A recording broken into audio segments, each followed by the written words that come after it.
Hey there and welcome back to Rimworld. My name is Pete and today we complete another episode of our Rimworld Extreme Desert Naked Brutality run. After getting infected with gutworms in the last episode, our colonist Steak is still suffering from the effects of a vastly increased hunger rate, and so today's episode will therefore very likely involve various means of acquiring food to satisfy his needs. For the moment though, Steak is still sleeping with outside temperatures of over 30 degrees Celsius, but thankfully the heat does not become an issue overnight and so we can skip ahead to the early morning hours. Our first small task of the episode is to switch Steak's t-shirt for a button-down shirt, just to give him a very minor layer of protection for his arms, something the t-shirt does not provide. After a quick potato breakfast, it is then time to prepare for the next food trading trip, because those potatoes are the only edible thing we currently have available, and they last for exactly one more meal. So with a stockpile drawn around the jade and the bedroll deconstructed, we can form our caravan, and we will take the usual stuff, some silver and gold, the clothes we took off an unlucky survivor, the bedroll, some potatoes for the way, and as much jade as we can carry. Our destination will, as always, be the Black Troska tribe, and since it's still early in the day, Steak should make it over there and possibly back to the base before sunset.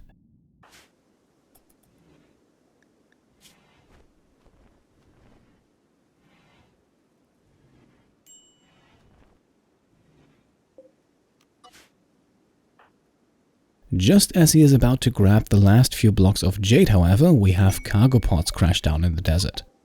And not only that, these cargo pods contain chicken meat. So it looks like we will have to cancel our trade journey, or at least postpone it, because we now have enough food for a few more meals, and we would actually be very stupid to leave it in the sand any longer than necessary, because out here in the extreme desert, the meat will spoil very quickly. I honestly doubt that we will be able to consume all of it before the rest rots away, but that is only one more reason to get it under a roof as fast as possible and to not undertake a day-long trade trip across the desert. Even after a quick snack in between hauling trips, we are still left with over 100 units of meat, good enough for at least 5 filling meals, which should probably also last us long enough until we can harvest our next batch of rice. And with the food situation taken care of for the moment, we can also make our next trading trip a little easier by finally hauling that jade drop back to the base, so that Steak won't have to run halfway across the map every time we launch a caravan. Once the jade is put down next to our small shed and the first few rice plants have been harvested, Steak takes a quick break and we receive our next quest, the Hulking Edifice. Reading through it, this does not appear to be too complicated. All we have to do is construct a comparatively small monument with materials that should easily be available on the map. Admittedly, the reward of 2 royal favor is nothing to get excited about either, but if we have time, I think it couldn't hurt to quickly complete this quest. For the moment though, we have a different construction project to complete, namely the rebuilding of a stool for Steak to sit on. In his rage, he destroyed the sandstone one we built last episode, so we're going with steel today to avoid having to gather additional materials. Just as the construction is finished, we then have visitors arrive in the desert, and it looks like they have something to trade, so we might even get around that food trading trip entirely. In the early morning, the small caravan arrives at our shelter, so let's see what they have to offer. We can of course sell all the goods we wanted to sell anyway, unfortunately though the trader is not interested in our jade. Still, all the gold in the clothing is worth almost 500 silver, and the trader has a bolt-action rifle for sale that fits right into that budget. Now it's not food of course, but a much better weapon than our bow, so let's buy it, which even leaves us with a bit of money to spare to grab 2 packs of medicine. And yes, we are selling a lot of our stuff here for things that are not exactly helping to keep Steak fed, but then again, a weapon and some medicine are fairly essential items as well, and we also still have all of the jade to trade for food.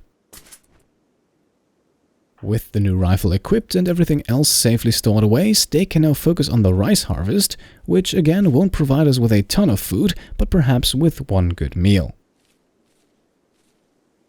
While he does that, however, we can see that someone else appears to be interested in our rice as well. An iguana has come over to the field and is probably trying to get an easy snack here. Well, unfortunately, the iguana itself is now going to be the snack, as Steak can test out his brand new weapon.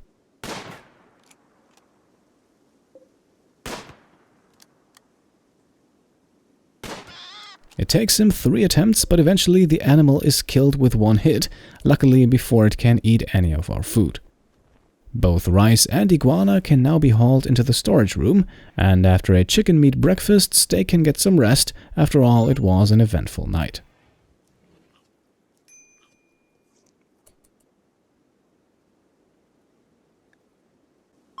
Around noon then, the small trade caravan is leaving, and in the evening, a well-rested Steak is working the rice field again.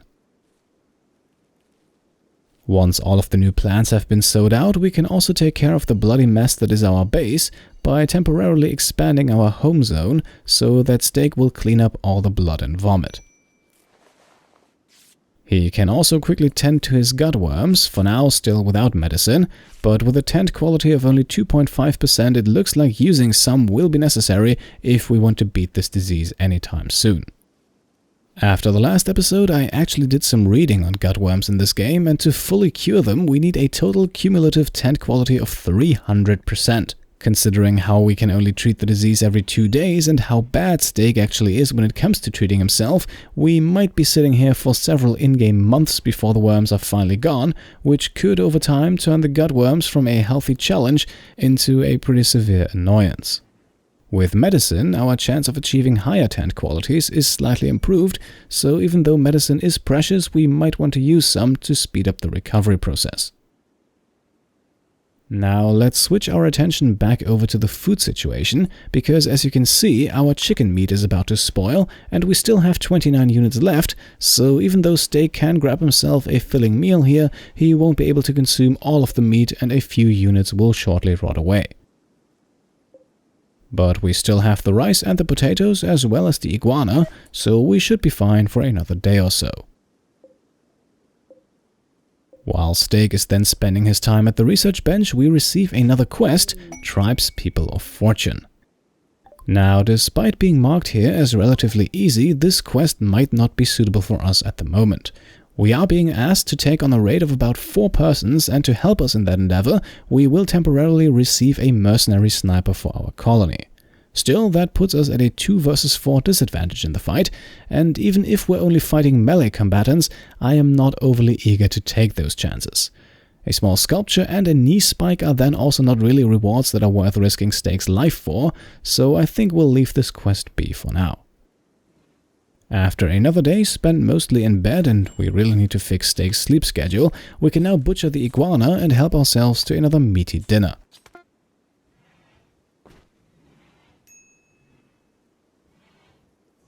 Later that night then, while Steak is busy researching again, we can now take care of the turkey sitting quest we received last episode. As a reminder, to complete this quest, we need to host 2 turkeys for 2 days, while defending them from raids that will appear once per day. However, we are going to handle this quest in a slightly different way, because I'm neither interested in fighting anyone, nor do we actually need the reward from this quest. So, as the 2 turkeys are dropping in here, we can immediately order Steak to slaughter them.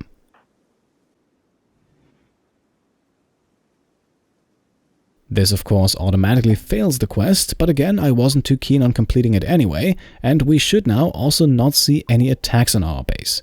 With the quest failed, the second turkey will now wander off, and we can see that it actually belongs to a neutral faction, so attacking it would cause a relationship penalty with that faction, something we want to avoid for now, especially considering that this is the faction we have been doing trade with for the last few episodes, so we'll let one turkey leave while the other one gets butchered immediately.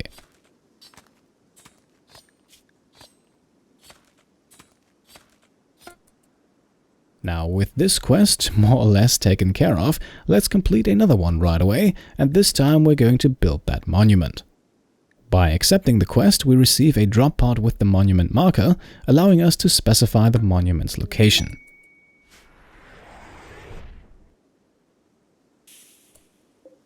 As you can see, it's a rather small building, so let's place it right next to our shelter.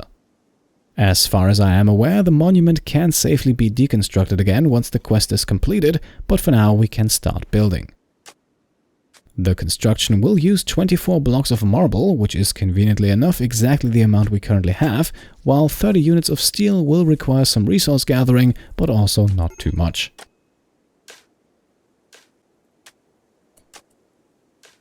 And there we go. In the early morning, the marble parts are in place and already puked on.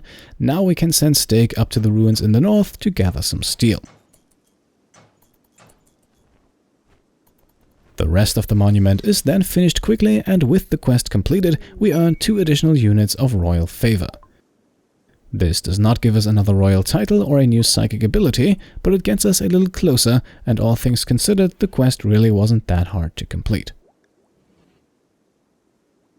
For the remainder of the day, Steak now continues researching, but despite his efforts, our technological advancement towards complex furniture is only progressing slowly. Around midnight then, his gutworms can finally be treated again, and this time we are using some medicine to hopefully improve the result.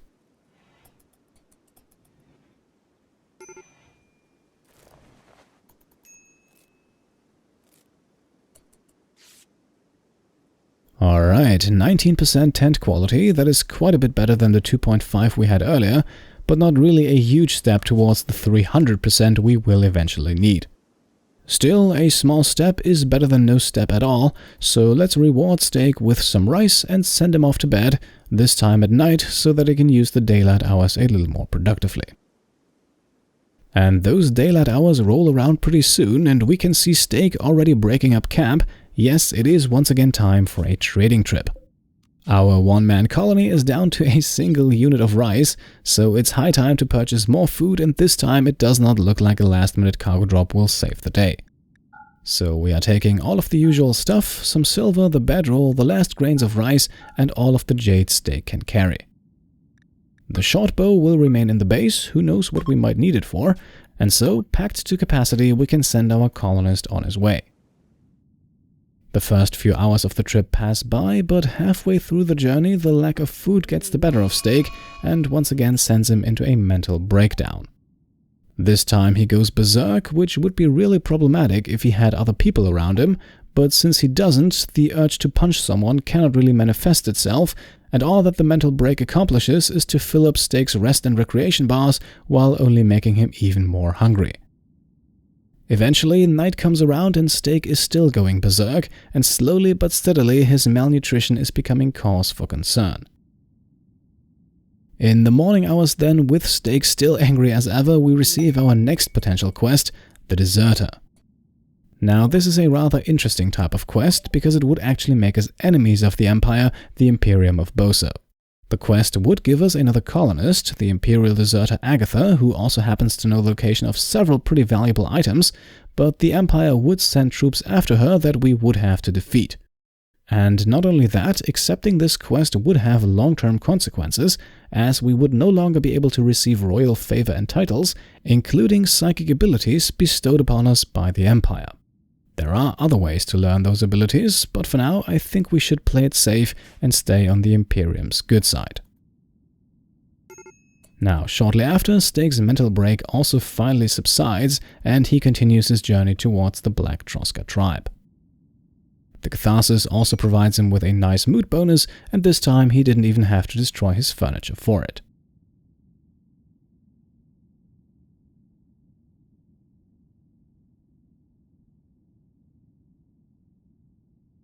Eventually then he arrives at his destination, so let's do some trading. All we have to sell is our jade, and once again pemmican is the cheapest food that our neighbors have to offer, so we'll buy as much as we can afford. 63 units is not much, especially considering that Steak is absolutely starving for food at the moment, but it should get us through the day. In the evening, Steak returns to the base and immediately takes another pemmican meal for himself, leaving a whopping 12 units in the storage room. So it looks like we will have to launch another caravan very soon, but first let's have him sleep the night away. And while the night passes by, we have a transport pod crash in the desert, a transport pod that apparently contains a psychically gifted person named only G. Now, skill-wise, G appears to be a very good researcher, but he is also a pyromaniac, generally not the most desirable type of colonist. His injuries also leave him with about 7 hours left to live, and since he does not have any faction affiliation, a rescue mission might be worth it if G decides to join us. However, before we can tend to his wounds, Steak will have to take care of himself and his gutworms first, this time again without medicine, but still he achieves a tent quality of 22%, so it looks like he's slowly getting the hang of it. While he now grabs the last batch of pemmican, we can put down a medical sleeping spot right next to our crashed survivor, because running over there and hauling him back to the base first might not leave us with enough time to stop the bleeding before he expires. Steak has now eaten and can rush over to help, and while he does, we can spot 2 dromedaries that have apparently wandered onto the map in the ruins up north. For now, we have no time to hunt them, so let's hope they're still around once we have taken care of our potential new recruit. Speaking of him, whether or not G actually joins our colony is really only of secondary concern to me. It would of course be very nice, but primarily, tending to his wounds presents a great opportunity for Steak to refine his medical skills. All of G's wounds are bandaged up quickly, and just because he might decide to leave again once he's healed up a bit, let's take his clothing, as collateral so to speak, and maybe as an incentive for him to join our cause. Unfortunately though, the chances of that actually happening are now being reduced even further, as one of G's wounds gets infected. And without proper medical care, that infection is very likely going to be a death sentence, and I have my doubts that the single dose of medicine we still have is going to change anything about it. It does give Steak another chance to treat something, and certainly also confirms that taking G's clothes was a good idea, but I don't think we should have high hopes for a second colonist anytime soon. Now, with our patients Parker and Pants hauled into the storage room and with his t-shirt barely worth anything, let's go hunting. The dromedaries are luckily both still present, they even have moved a little closer to our base, and with the bolt-action rifle we should not have too many problems getting 2 kills here. And we are actually keeping Steak a little further away from the animals. This will of course decrease his hit chances, but the more he shoots, the faster he improves his shooting skill, and while we have targets that don't shoot back at us, we should take this opportunity to practice.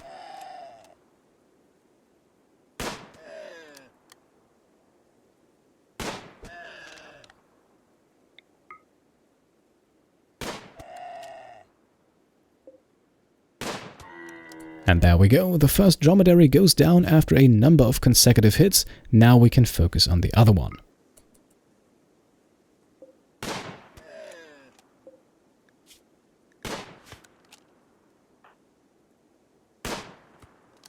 Alright, looks like this one is a bit more resilient, or Steak is simply not hitting his shots. In any case, our colonist is getting hungry, so before we waste any more time shooting at a dromedary that is going to bleed out soon anyway, let's butcher the one that's already dead.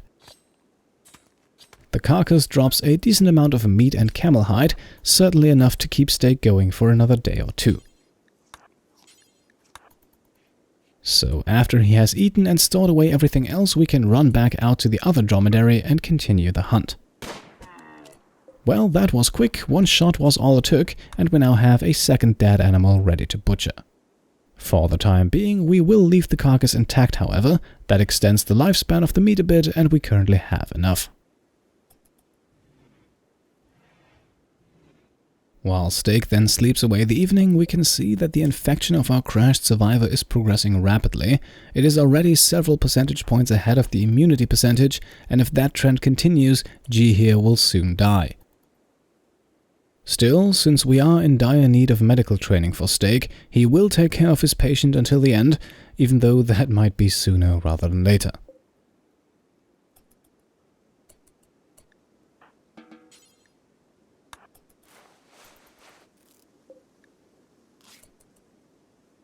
To make the tending process a little easier, we will also quickly relocate G closer to the base, so that Steak won't have to run as far to treat the infection.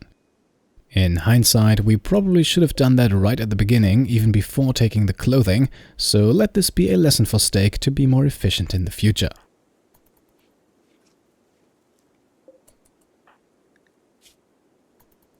On the next morning, we can see that G's condition has not really improved. At this point, it is pretty much certain that he will die of his infection, but that won't stop Steak from tending to his patient one last time.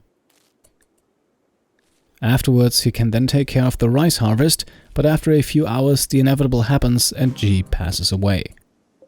So let's quickly haul the body out of sight and hopefully out of Steak's mind as well, and give him something more sustainable to work on. With food being a bit of an issue at the moment, I think it can't hurt to extend our rice field, especially with rice growing so quickly. Unfortunately though, while Steak is sowing out new plants, we have hostiles arrive in the desert. A lone pirate is attacking our small colony, and he is equipped with a shotgun, a rather dangerous weapon for a raid this early in the game, but one that has a severe disadvantage, specifically its short range.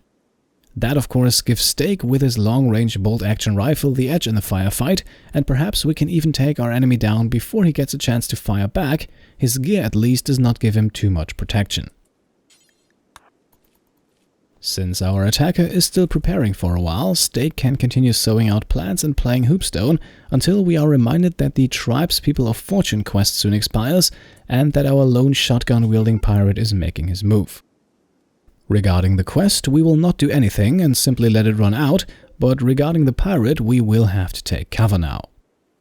We are definitely outranging him by quite a bit, but after the first shot goes wide, we can use the Psychic Burden ability to slow our attacker down.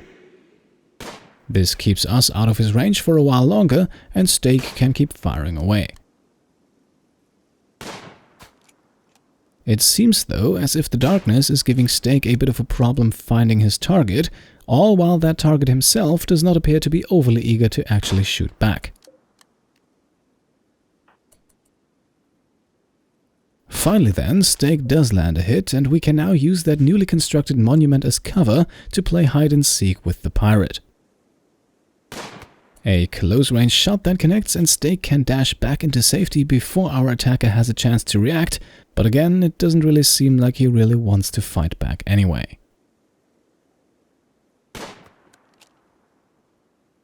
The next hit is then already the fatal killing blow, and with that, another threat to Steak's survival is removed.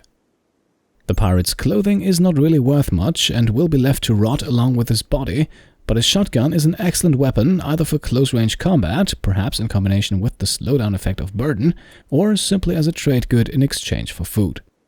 In any case, it looks like our colonist is slowly but steadily improving his situation out here in the extreme desert, and I'm sure the gutworms will disappear at some point as well. For today, I think we have reached a good point to make the cut. We have actually made it into a new season, so let's wrap things up right here. Before we go, however, there is one last thing. Even though we were unable to actually recruit anyone to our colony today, I feel like it's only a matter of time before we obtain our second colonist.